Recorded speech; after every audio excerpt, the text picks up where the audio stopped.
আমরা চাই যে নতুন কেউ আসুক, আমাদের নিরাপত্তা দিক, সুস্থ একটা সমাজ গড়ুক, যে ভালো দেশ চালাতে পারবে আমরা তাকেই চাই। আসলে আমরা তো আগে পরে কখনো ইসলামিক দলটা দেশে দেখিনি, মানে এটা যে নারীদের যতটুকু আমরা পাবো, সম্মান পাবো, এই সম্মানটা আগে পরে তো যতটুকু পাইছি এর থেকে বেশি পাবো কি না এটা তো আসার পরে আমরা বুঝতে পারবো। এখনো তো আমরা এটা বুঝতে পারছি না, এটা বুঝবো যখন আসবে তখন।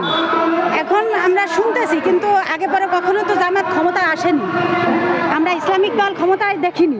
আমরা এখন কোনো দলের উপরই কোনো আস্থা পাচ্ছি না, আজ একটা কাল একটা। এখনো বিগত কোনো দলের উপর আস্থা ছিল না, আর সামনে পাবো কিনা তাও আমরা জানি না। তবে আমরা চাচ্ছি যে নতুন কোনো কেউ আসুক, আমরা চাই যে নতুন কেউ আসুক, নতুন কেউ আসুক, আমাদের নিরাপত্তা দিক, সুস্থ একটা সমাজ গড়ুক, আমরা নারীরা যাতে ঘর থেকে সুস্থভাবে বেরোতে পারি, অসুস্থ পরিবেশটা না থাকে।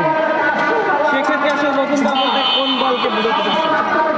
মানে আসলে কোন দলকে, কোনো দল নির্দেশনা করতেছি না, যে ভালো সুস্থ দেশ চালাতে পারবে, যে ভালো দেশ চালাতে পারবে আমরা তাকেই চাই, এবং নারীদের নিরাপত্তা দিতে পারবে, আমরা রাস্তাঘাটে ভালোভাবে বেরোতে পারবো, আমরা সেটাই চাচ্ছি।